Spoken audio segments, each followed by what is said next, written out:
পশ্চিমবঙ্গের জ্বলন্ত দীপশিখা বুদ্ধদেব ভট্টাচার্য ইহলোক ত্যাগ করেছেন। মৃত্যুকালে প্রাক্তন মুখ্যমন্ত্রী বুদ্ধদেব ভট্টাচার্যের বয়স হয়েছিল ৮০ বছর।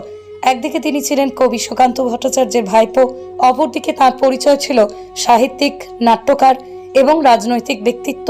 তিনি সহজেই মানুষের হৃদয় জয় করে নিতেন। আজ তিনি নেই, কিন্তু তাঁর সুকর্মের জন্য অন্ধকারচ্ছন্ন সুন্দরবন আজ আলোকিত। তাঁর চেষ্টায় সুন্দরবনের লাখো লাখো মানুষজন আজ সহজে এক দ্বীপ থেকে অপর দ্বীপে যাতায়াত করতে পারছেন।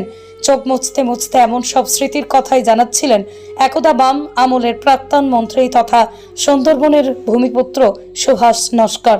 তিনি আরো বলেন, প্রত্যন্ত সুন্দরবন যাতায়াতের জন্য যোগাযোগ ব্যবস্থার কোনো উন্নয়নই নেই।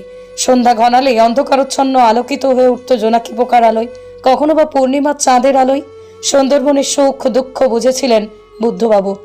2002 সালে 2রা জানুয়ারি থেকে 8ই জানুয়ারি পর্যন্ত সুন্দরবনের বুকে সর্বপ্রথম বনবিবি উৎসবের আয়োজন করেছিলেন তৎকালীন বাম আমলের মন্ত্রী কান্তি গাঙ্গুলি।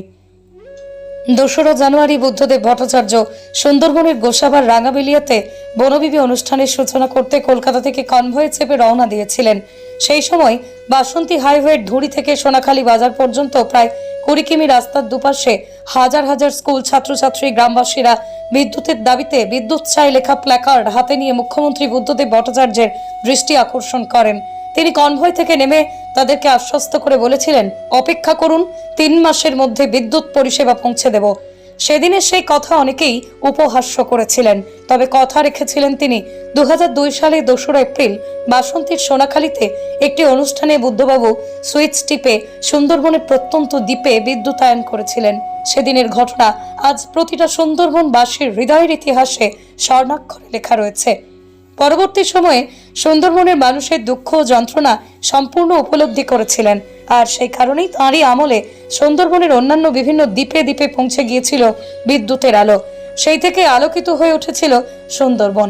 পরবর্তী সময়ে সুন্দরবনের লাখো লাখো মানুষ নদীতে কাদায় গড় মারিয়ে যাতায়াত করত, সেই দৃশ্যও তিনি উপলব্ধি করেছিলেন।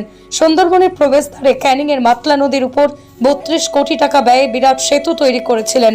সেতু তিনি নিজে হাতেই 2011 সালের 8ই জানুয়ারি সুন্দরবনবাসীর উদ্দেশ্যে উন্মুক্ত করেছিলেন। বুদ্ধদেব ভট্টাচার্যের ঐতিহাসিক সিদ্ধান্তে সুন্দরবনবাসী আজ অনেকখানি এগিয়ে। 2009 সালে 25শে মে আইলায় বিপর্যস্ত হয়েছিল সুন্দরবন। সুন্দরবন মানুষের যন্ত্রণার কথা তুলে ধরেছিলাম তার কাছে। তিনি দ্বারস্থ হস্তে সামাল দিয়ে সুন্দরবনবাসীদেরকে আশ্বস্ত করেছিলেন।